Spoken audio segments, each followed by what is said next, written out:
Hey, hey, are you all right? You are? Just, yes? Are you just relaxing or you need some help? No? Oh, okay. Well, let me help you up. All right. Okay. So my name's Soren. Hi. Hi. So you just relaxing, chilling? All right, cool. Well, I'm gonna go hike up this trail. Want to come along? It's a lot better than just, sitting. It's a hiking trail, so yeah. Come on, it'll be fun. Come on, let's go. Come on. Yeah, I'll tell you all about the geology. Mountains and trails. I'll tell you about the plants. The giant sequoias, the manzanitas, the camice. I'll tell you about the animals. The American dipper birds, the black bears, the bighorn sheep. It's all good stuff. I'm telling you, it's a lot of fun to learn about that stuff, and I'll tell you all about it. So, yeah, you don't look very prepared. Here, take the water. Yeah, you can't hike without hydrating. So that's step one. All right, and step two is actually climbing the mountain. So come on, let's go. Let's go. All right. Speaking of the mountains, they really are beautiful, aren't they? Tall, wide, textured, and unique. Hey, by the way, make sure you're watching your step because these rocks are pretty slippery. All right.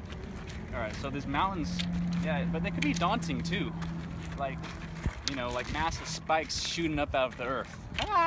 It's like this crazy stuff how they're just shooting up.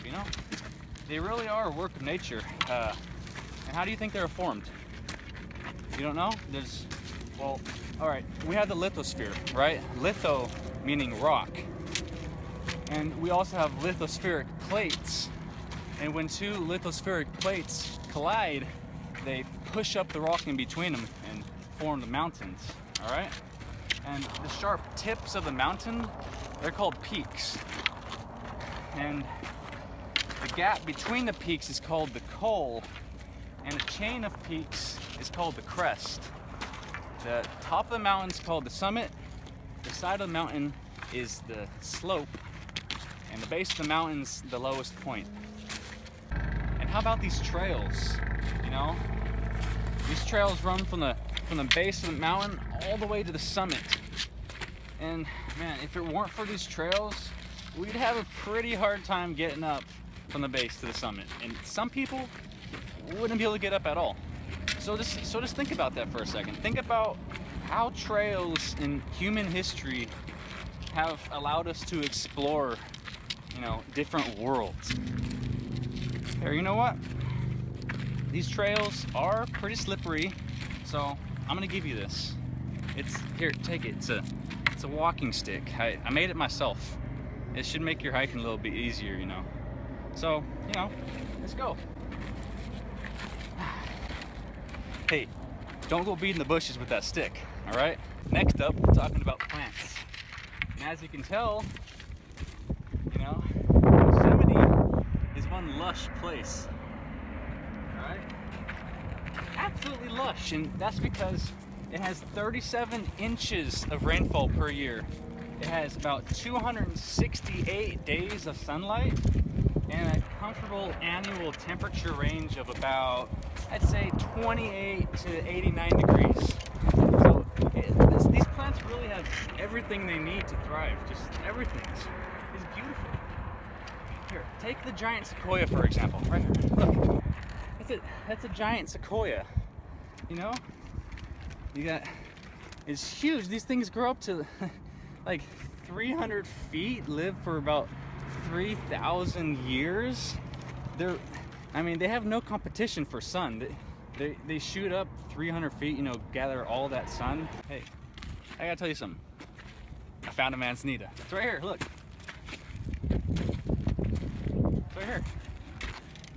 Man, these manzanitas, they're relatively small compared to Yosemite's other monsters, but they're still beautiful, and without the diversity of all of Yosemite's plants, Yosemite wouldn't really be Yosemite. Yosemite is diversity. That's why it's so beautiful.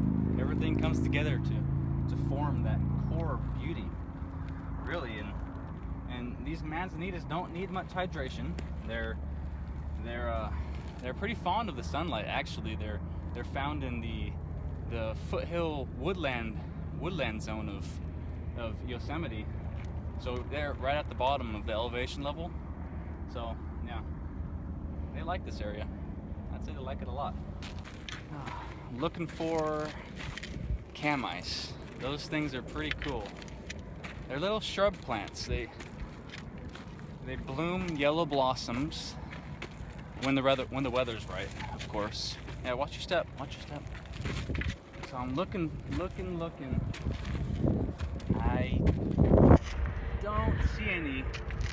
Cam ice is an evergreen plant for one, so it stays green throughout the year. This place is usually full of them. Like I said, yellow flowers, and they also grow in the foothill woodland zone of Yosemite. So they're fond of, you know, higher temperatures, more sunny days, low elevation. That's what they love. Next, we're talking about animals. All right, you could usually spot some birds, maybe some lizards, bears if you're lucky. But what we're looking for right now are American dippers. They're pretty compact birds. They tend to stay in this general area. You know, they do most of their hunting in the water, actually, for little fish and other prey that they can catch. Here, let's try to find some. Actually, they could be perched anywhere around here, really. There aren't very many water sources in this general area, so we might have a hard time actually finding one. But like I said, they stay in their general area, so, and that includes this, so we could possibly find one. I don't see. Oh, there was no over there.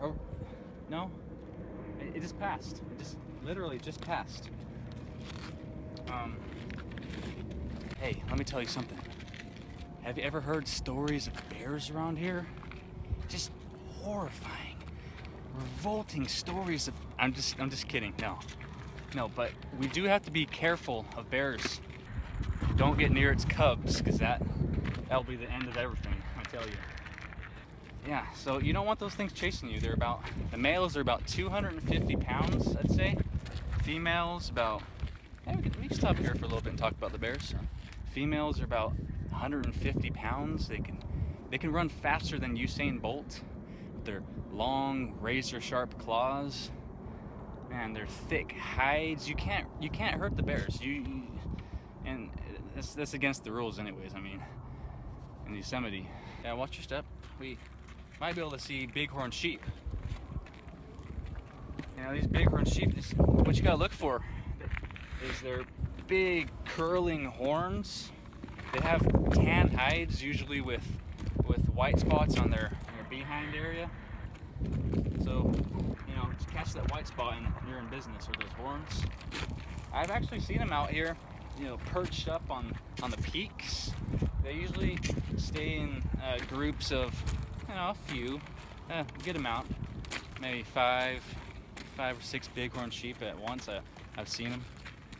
And you can catch them grazing on shrubs, or, you know, just relaxing, really, just on the peaks. They relax. They're pretty cool animals. They're social, and if you be really quiet, we could probably hear them in the distance, butting heads and horns. You know, the males fight for supremacy that way. They try to impress the females. Hey, look, we're almost at the top of the hill. Look, the top's right there. That's the summit. Yeah, we made it, man. Almost made it. We just have to get to the top, just right there. We made it to the top. Come on.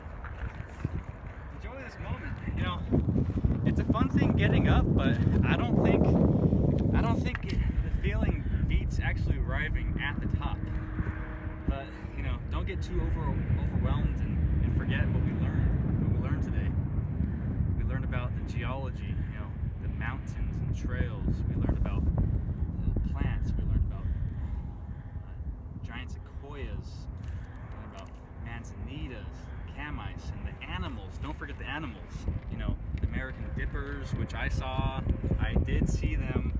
I did see one. And, you know, the black bears, the bighorn sheep. We covered all of that today. Hey, come and sit down. I gotta thank you. Really, I gotta thank you for joining me in this spur of the moment, going on this epic adventure. And if you could take home one message, just know that instead of a memory, instead of cherishing that memory, you can always come back and make it a reality again.